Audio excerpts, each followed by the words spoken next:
You just described the secret sauce on how to complex organizations. I'm definitely gonna steal from you.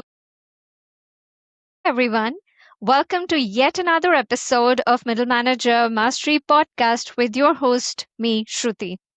Today, I have Yogesh Garde with me. Over the last 22 years, across Pepsi, Deloitte, and IBM, Yogesh has built and scaled businesses, his teams, and capabilities behind some of the largest digital transformations in the industry. He's set up global capability centers with thousands of associates. He's transformed 3,000 person IT organization into a product centric operating model, and he currently serves as the VP of Digital Strategy and Transformation at PepsiCo, where he sets up and scales the company's tech strategy discipline, business innovation capability, and set up the enterprise enablement and product delivery organizations. My God, that's a mouthful, and that sounds like a lot, Yogesh, that you have achieved in the last 22 years. So, welcome. Thank you, Shide. Thanks for having me. Yes, it's been quite a ride. Yeah, absolutely. And excited to hear from you about all the different things that you've done and how some of what you have done and how you've grown through the organizations that you've worked in.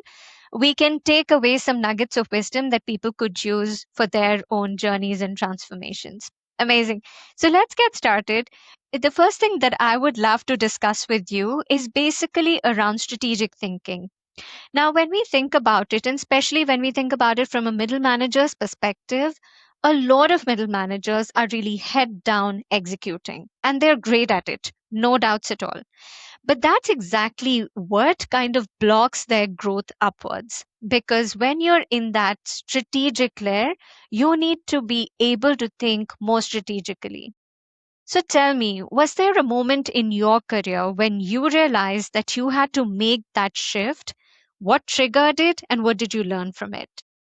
Sure. And this is a great way to open the conversation, right? So I do think strategic thinking is a muscle that needs to be built. I definitely had a particular moment, and I'll talk about it, where I realized that I haven't necessarily been exercising this muscle as a middle manager myself, and that's something that I need to exercise more and more. So before I get into the actual event of the trigger itself, the way I look at my own career in my early years, as you introduced me, I was part of the consulting fraternity, very focused on execution. It's something that most middle managers, as I said, are really good at. You give us a problem, we'll analyze the problem, we'll break it down, we'll come up with solutions, we'll come up with options, and we are very good at executing that, right? Very clean, very steady, but very compartmentalized yet structured as such. But I also realized that all throughout my years, while I've been getting good at what I was doing, but I was being the best answer for a problem that someone else is asking. That for me doesn't always get me the right seat at the right table. I'm sure you understand what I meant by that. It's if I now want to grow, if I want to be part of those important conversations, which quote unquote define the strategy of an organization or influence the direction of an organization, I need to build different muscles. Right. So Yeah. this was the trigger for me in terms of just self realization of where I want to get to and what's missing. And of course, I had a lot of conversations with my mentors as well.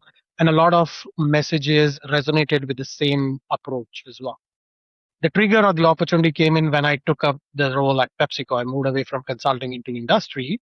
And at PepsiCo, my remit was to set up the technology organization from scratch and grow it and scale it across multiple business units within PepsiCo. Think of PepsiCo as 4 or 5 different organizations working in a siloed fashion back then, almost 8 years ago. So now there was no playbook here. There's no one who is even defining the problem statement as such. There is an ambition, but then I have to figure out a way of defining the problem statements. I am the one who's asking the questions as well. What needs to be built? What needs to be true for me to get to? What does success look like?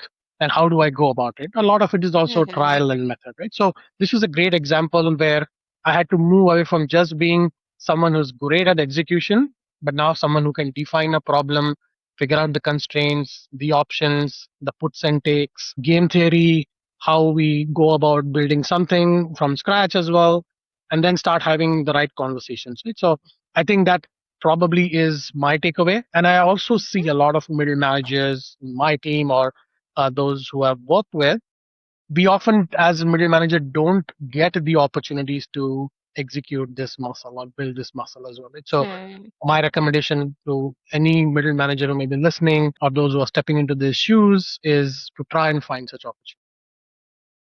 That's great, Yogesh. And I love the way you put it, which is like you were answering somebody else's questions or the question somebody else was raising instead of being the person who's actually raising a question, defining a problem, and asking broader teams or partner teams to come and solve with you.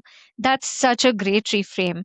Tell me, is there like a ritual? Is there a way you do it? Is there a tool you have exercised? Or like something that you do, or something at least that you tell your teams and members or middle managers in your team, how you build that muscle? Because for somebody to step out of day to day execution when there are timelines and everything to be met, how do they build this ritual so that they can actually start asking those right questions and start probing the problem element of it?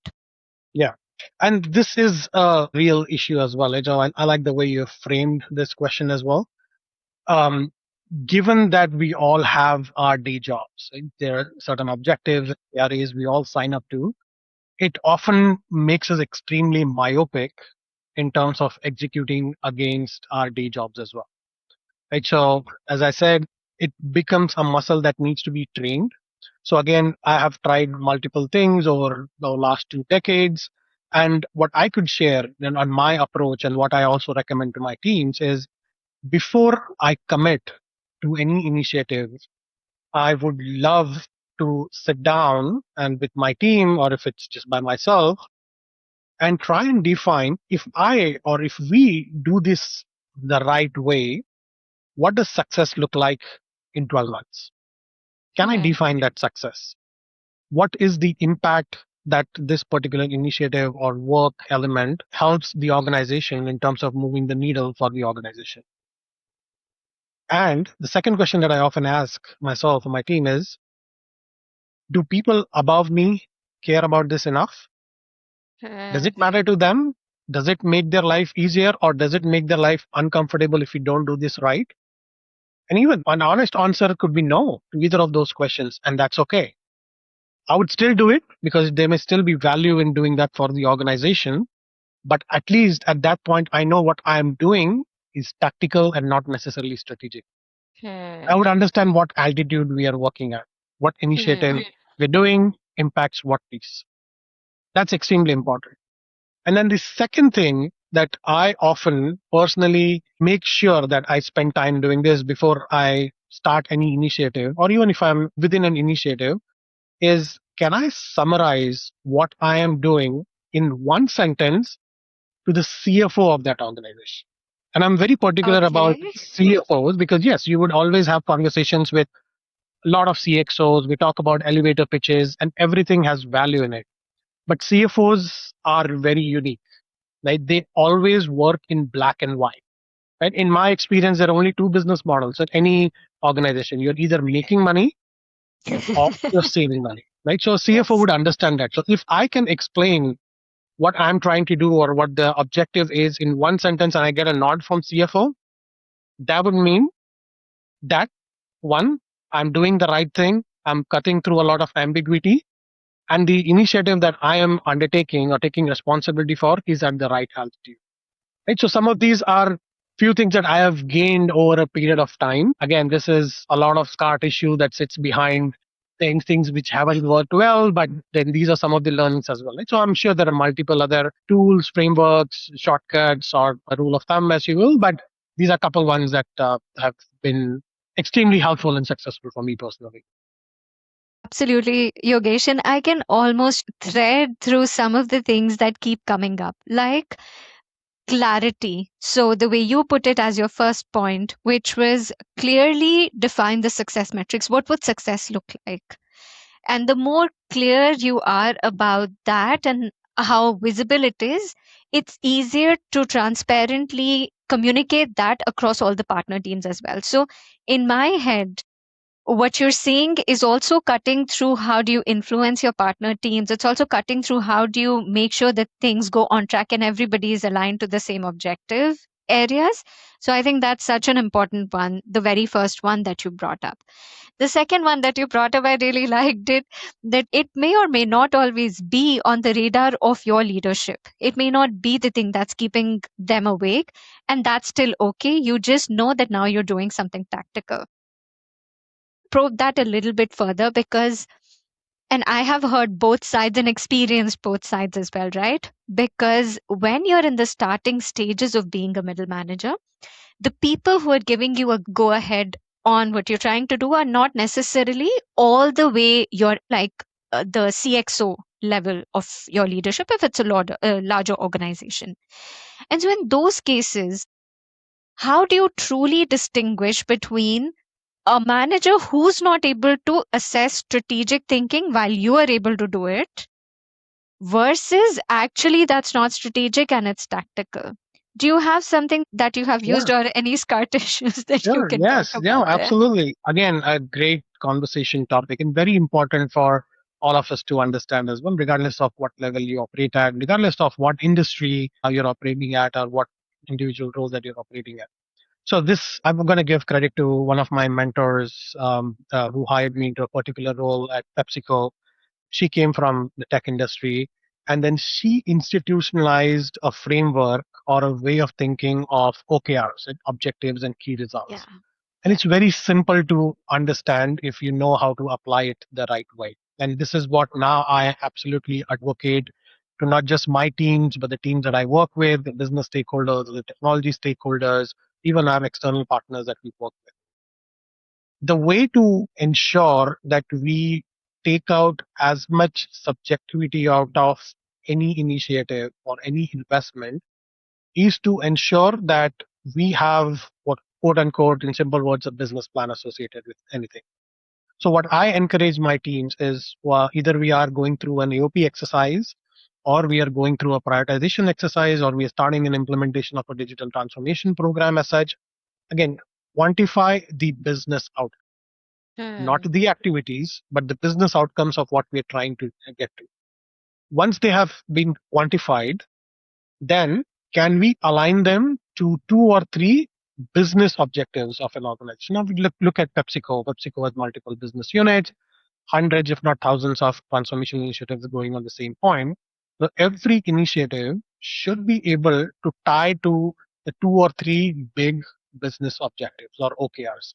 If not, then we need to Right. question if we are doing it at the right level. And this cuts across the hierarchy of your reporting line, right? So it Yes. doesn't matter if you're talking to your manager or the skip level or multiple levels about that.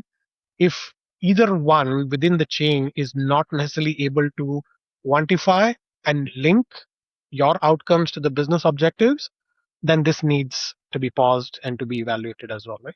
So again, Agree. while it sounds simple, it takes a lot to put that in practice. But this is something that I have used a lot at my time in PepsiCo. That's become a non-negotiable for us going forward as well. And again, it takes out the emotion out of the conversation. Right? It brings in Yeah. objectivity. As you would know, like a lot of these conversations when it comes to prioritization and what goes first and sequencing, it's often an emotional conversation. Right? So Yeah. try to be more objective, use the OKR framework, and chances are you won't go wrong with it. Amazing. Yes, and I totally agree. And this kind of combines what you said, how can you quantify the business objective? Also, then relates to the third thing that you were telling us, which is in one line, can I tell my CFO what I'm doing? Whether through this, am I making money or I'm saving money? One of the two. And that's a language that they understand.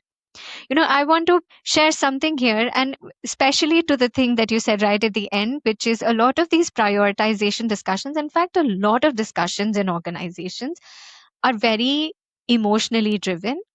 And so it's important for us to stay objective.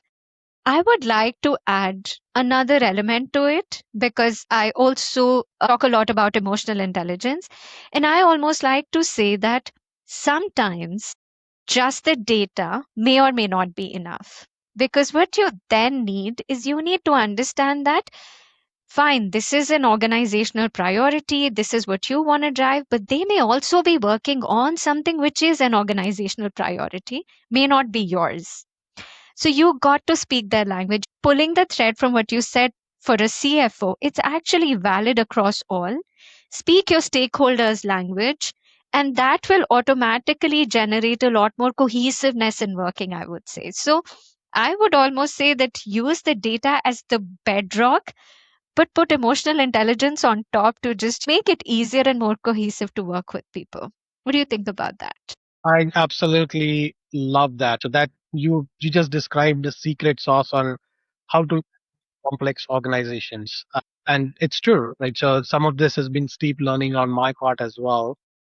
What I want to pick on is what you said in terms of all leaders, again, regardless of what level of management they currently sit in, being able to talk the language of their stakeholders.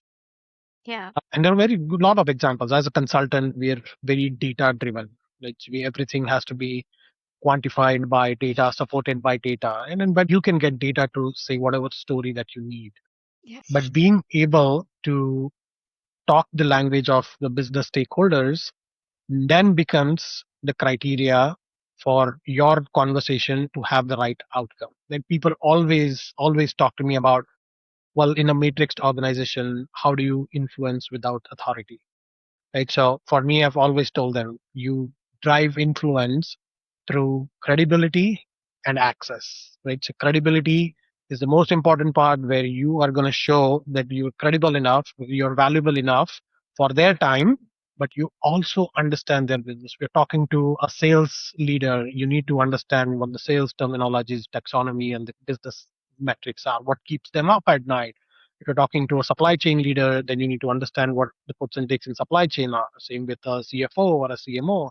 So that for me, as I said, is the secret sauce. If you're able to navigate through that, and the second skill that I always advocate for my teams is the art of storytelling. It's unless you are a good storyteller, you won't be able to truly influence the leadership. You won't be able to get your ideas across the board because you're right. There is so much noise in the system, and everyone is just looking at it from their vantage point, right? Their myopic view as well. So for you to be able to cut through the clutter, you need the right credibility. You also need the right storytelling skills. I like those. I like those, Yogesh. We talked about a lot of things that work. Let me ask you a contra question. What do you think are some of the things that middle managers get wrong? And when I'm asking that question, don't think of it like wrong decisions or bad decisions they've made. And you must have seen enough examples in your own life or those that who you manage. But really, what are some of the mindsets that don't work for them? So, a bad pattern of thinking, if you will. Tell us more about that. I like the choice of a phrase here, right? So yes, it is often a bad pattern versus a bad decision. And I say pattern because something it's if it's repeatable, it becomes a pattern. So you can see this happening. It's not a one-off event. So there are a few themes that I have observed it for my own personal experience as well. While now leading multiple teams, have seen teams grow, people grow at different paces as well. So a few things that come to my mind immediately is one, I often see leaders who make themselves indispensable from their role. Right? So they are really good at what they are doing right now, but they often don't understand that if you make yourself extremely indispensable, they keep everything within themselves, but do not necessarily want to share this with their teams or their peers as such. It often limits their growth as well. What you are working currently is not your ceiling; it's just the foundational level, right? So for them to get to the next level, it's not always I want to be best at the job I am doing right now, but it's more of am I able to showcase that I am already working at the next level, right? So and that next level is not often a function of just one skill. So you will absolutely have to build multiple skills, and then Here, one of my other mentors who used to be a global CIO of PepsiCo, he used to coach and mentor me a lot. And he used to give me this example of think of your life as a time glass, right? So when you're a middle manager, you're in the thin portion of that time glass where you are super skilled in one aspect, right? So you are extremely proficient on one part of the business as well. But when you want to break that mold, get into the upper echelon of the time glass, then your skills need to be much broader. So he told me, like, if you are a director or senior director in say tech strategy, when I want to make you an VP or an SVP, I am not necessarily looking, or the management is not necessarily looking at making you a senior vice president or EVP in just tech strategy. They want you to be someone who can lead any team going forward. You'll always have subject matter experts, and that was a quote unquote glass shattering moment for me. It's like, yes, I'm good at what I do, but am I upskilling myself to be able to lead a team with diverse skill set and diverse talents, right? So for me, that probably is the first one. The second one is what I had talked about earlier as well, is the art of storytelling. I often don't see a lot of middle managers investing time and effort in learning the art of storytelling. It's sometimes less is more, sometimes more is less. What kind of message are we articulating? You can't have the same message for different levels of stakeholders or different functions as such. How do I tailor my message, right? So we talked about the elevator speech, we talked about the one liner to CFO. All of this is art of storytelling, right? So I always encourage my team leads or others who I often guide, mentor, or coach to spend time on storytelling. The last one would be, and this is true for all consultants, and I've been on that side, we're all guilty of this, is what I call like the analysis. So many a times, middle managers often are afraid of taking decisions. One, because they're not necessarily always used to it. Second, we often feel that slow is safe. While it might be true on critical decisions, however, we often have to go with the best of information that we have at this point, build an hypothesis, either prove it out, if not, go ahead with the next one. Right. So I talk to my teams around how do we succeed, how do we fail, but decision making becomes extremely critical. And as you grow in an organization, you are going to take more and more difficult decisions. If you don't build that capability, that muscle now, it's not a switch that you can flip when you get to the next level. So I think those two or three are probably the ones that come to my mind. Great and great articulation, Yogesh, because everything that you talked about essentially points to how, in the current level that you're at, you need to start operating at the next level if you want to move there. Like you said, it's not a switch. So, across each of those, like start thinking just beyond your team and just beyond your organization. Start with, practicing the art of storytelling. Where do you need to speak how, and how do you want to tailor your message to the audience? It's like start all of that today. That's really interesting. And what I also feel is that for a lot of people, what they miss out on is moving to the next level is not about doing a great job at your current level only. It's also about start operating at the next level so that people know that you're ready, and then they automatically then move you to the next level. So I quite like all of that. We're going to go a little bit in a different direction now, because now what I'm going to speak to you about is more related to what we're seeing happen in the industry. I know in tech, probably you see it more often than not because tech is changing so rapidly that you keep seeing disruption. But with the coming of AI, I think across functions, we are seeing that disruption happen. So I'm seeing it in business and finance, you're seeing it in tech, and I'm sure people across different industries are seeing it with whichever industry they're part of, right? One thing which I consistently hear from the leaders who I coach is also about how do they keep their teams motivated, especially when you're thinking of middle managers. And we know the statistic, I think most of us know, that most of the delayering that's happening is actually happening in that strata. And I understand that strata is fairly broad, it's a fat middle. but delayering is happening there. And so for many people, it's almost like I don't even know if I will be there tomorrow or not. And that's a very real issue when you deal with something like that. So, how do you keep teams motivated when something like that is happening? Yeah, that's again a great question. Something that a lot of leaders need to be cognizant of, but also be very sure of on how they communicate with their team leaders as well. So there are multiple facets to this question, right? So one is the anxiety and the fear that comes with security of your role, of your position as such. And then the second aspect is disruption, right? So what does disruption cause? Disruption often causes change. And again, change again leads to anxiety and fear. Right. So I would always look at addressing the root cause, not necessarily just the symptom. And the symptom, the root cause is this cause of anxiety and fear. Right. So I would always want to address that. So the way I look at disruption, and I'll come to AI as well, is there are two ways to go about it. Either you manage around the disruption, or you try and describe the disruption and get comfortable with it. Right. I always lean on the latter. So in my world, in my role as well, we often come across either a technology disruption, a business model disruption, or any such disruption, or an organization change disruption as well. My approach has always been to transparently and honestly describe the disruption with my team leaders and my larger team as well, to the best of my ability. What that disruption would mean to us and what it wouldn't. That's also equally important for them to understand.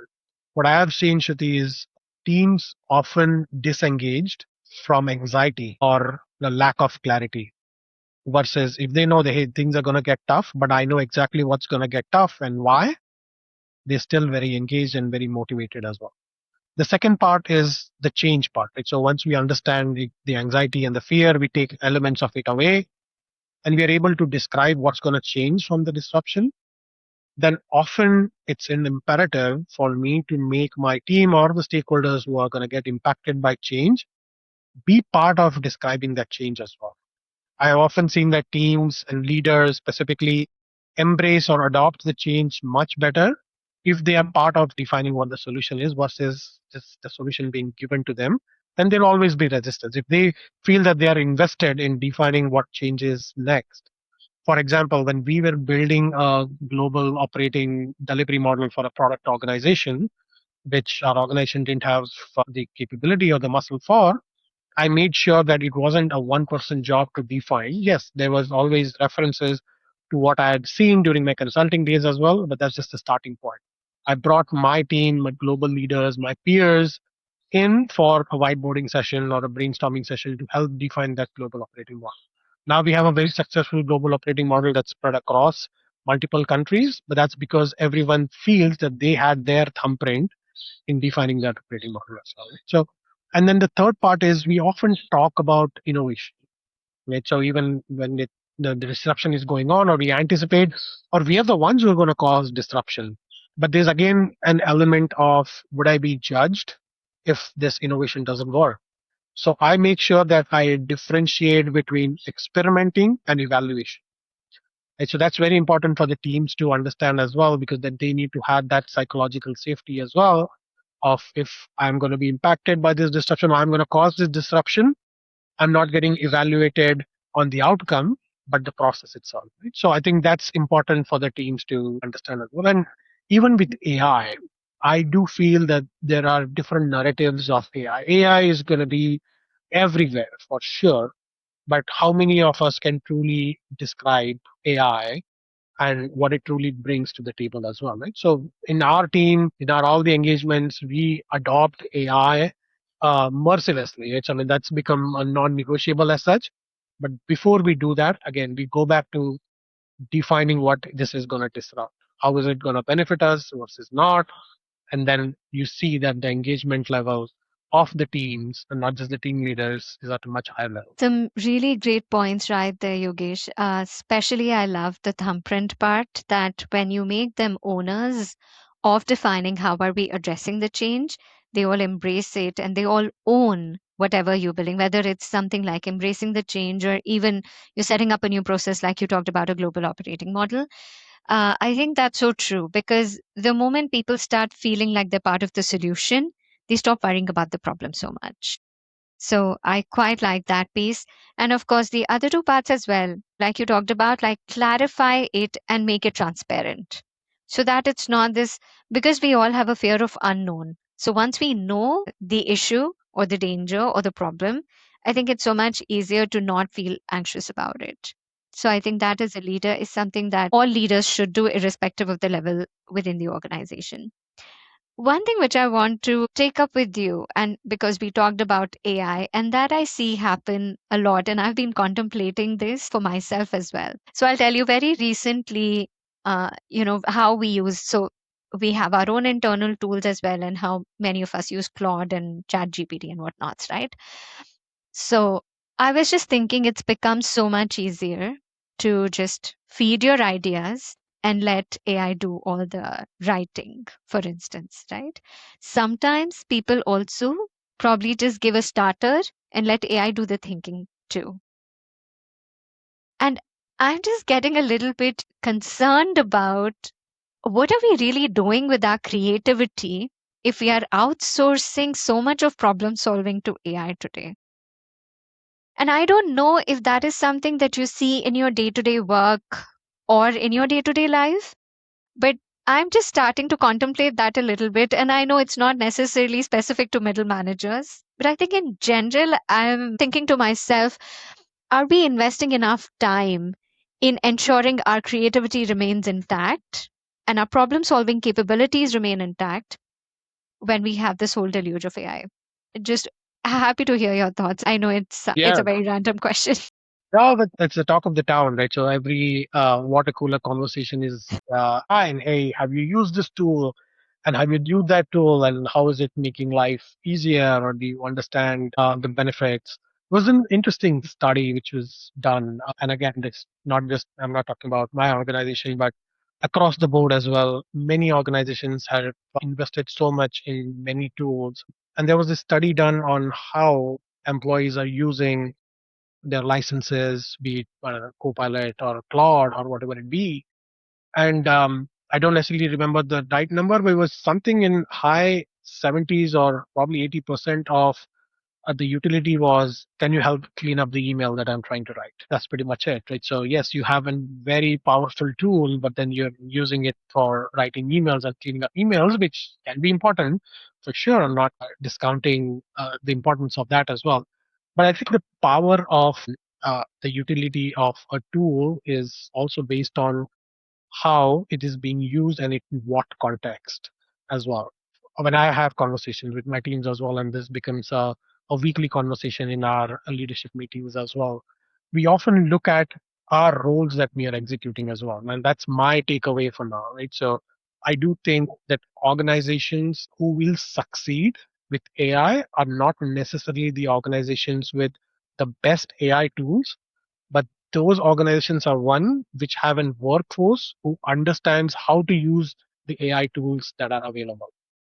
What I mean by that is if I look at any role, if I look at my role, I would say 30% or 40% of that role is tactical. Right? For me, 60% to 70% is strategic, right? And an AI tool will definitely help me in the 30% to 40%, which doesn't mean, now this is very important for me to try and explain, that doesn't mean that I only have to do 60% now.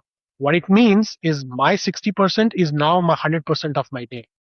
So I need to get to spend more time on the non-tactical or non-manual work for 100% of my day. So that gives me, or that empowers me, or that fuels me. So that tool is actually helping me take away things that need to be extremely tactical and allow me the freedom and the space to now devote all of my time to things which, as you said, require emotion slash creativity. Right. So yes, we talk about AI models which can absolutely learn how to take decisions or how to get data and build insights which help decisions being taken. However, the creativity element, things that we want to do differently, things that we have never done before, not because of constraints of resources, but often when no one's thought about that, that's something that you cannot necessarily just rely on a tool. Right? So for me, the creativity element, the emotional intelligence that you talked about is going to be extremely important. And how you manage your people becomes extremely critical in this world as well. There's some conversation that I had with one of my peers, which was again very riveting conversation around if you had to choose between process and people, who would you choose? And the answer would be very different depending on who you ask. Right? Me personally, I would always choose people over process because I need people to execute the process. But then someone who is completely driven by AI would say, no, I need process over people.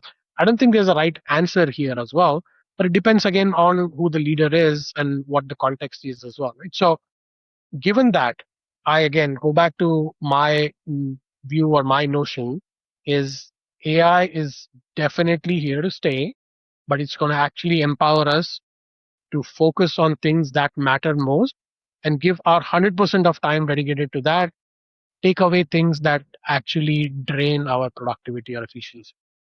Let me take a pause and see if that helps. Absolutely, it does. In fact, I had another thought coming, but I'll probably park it with you, which is more around, and I've been thinking about this one, right? So, the more efficiency we gain on our tactical tasks, and we are all seeing that happen, is that freeing up our bandwidth to do more on the strategic side and or helping us make our lives a little more harmonious with being able to step out, do some things for our own sanity? Or is that just making us want to add more on our plates because now I can get stuff done faster? It's a great thought. It's food for thought. It's food. It's Yeah, that's what I said. I'll just park it with you because, I've been thinking about this, and at least in my case personally, I think I've just been adding stuff and not necessarily thinking that, oh, yeah, I've gained this efficiency. So let me actually take a step back and do something different with my time. So I'm still seeing that, Yogesh, the tactical and the strategic continue to be the share that they were. Because every time I'm rapidly executing the tactical, I'm just adding more and getting more tactical stuff done. yeah. And And for me, so it comes from an element of discipline as well. It's that's back good. in the days, open days when we all had blackberries and whatnot.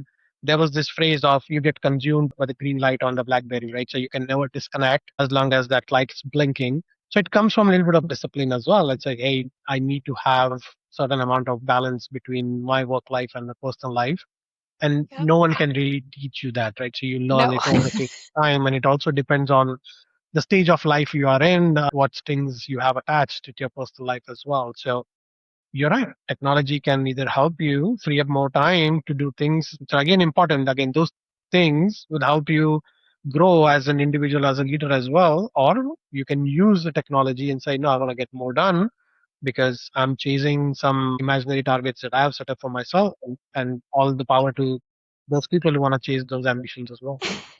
Very true. Very, very true. And I want to do a short plug-in for my book there. So I'm writing a book. It's called Fearless Productivity. It's going to be out in August. And that's very much what I talk about in the initial section is like, how do you define success for yourself? Like, it's so personal, right? Exactly like you said, it requires a discipline and you decide where do you stop and what do you spend time on. So, yeah, totally agree with that. Okay, I want to pick on one small thing before we sort of wrap up on psychological safety, because again, just with all the AI and disruption, that's the other piece which a lot of people talk about. And also, so when I do these EQ sessions, a lot of teams would often say, oh, how do we build that psychological safety in our teams? And sometimes I feel there is a set of standard ways, but sometimes the nuances, each of the industries and teams is also nuanced. And so let me ask you this question. How have you built psychological safety in your teams, especially when it need not even be in this age, but like any time when you were seeing disruption of any sort, like reorgs and things like that? Got it. Now, again, a topic that I truly love. Lot of steep learning in this space, lot of scar issues as well. So I will start with what I don't do. What quickly kills psychological safety if you start killing the messenger. Right. So, and that's very important. And that's what I have learned. So whenever I have a team member who's coming to me with bad news or something that I don't want to necessarily listen, my first response, and I'm working towards, I consciously work towards it, is that of curiosity, not consequence. I want to ask questions, not think about what the consequence of this would be now for that individual, for the team, for me, or for the organization as well. Right? And that's a big difference.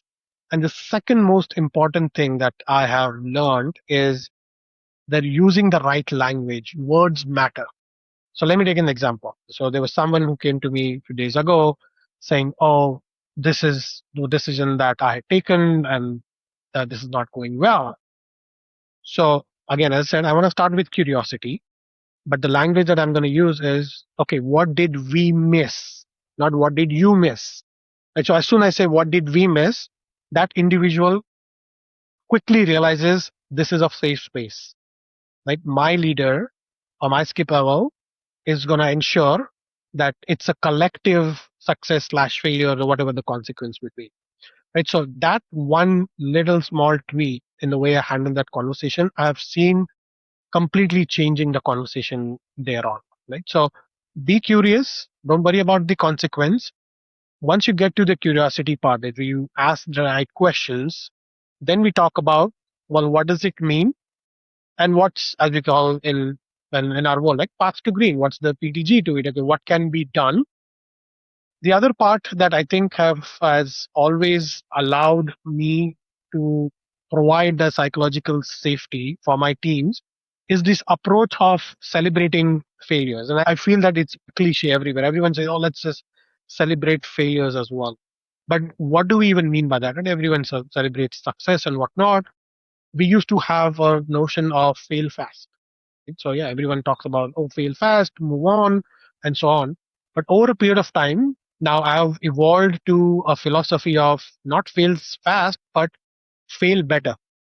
Right? And the difference here would be fail fast would only look at the speed of discovery, but fail better allows your team to learn from that failure as well. So you're not repeating the same thing over and over again. And somewhere I read that fail fast chases a clock, but fail better chases a curve, a learning curve as well, right? So that little switch within our team's mentality of what do we mean by failing better has provided the confidence of my teams often coming to me. And then again, I've been part of the organization where I was leading the co-innovation aspect of the business as well.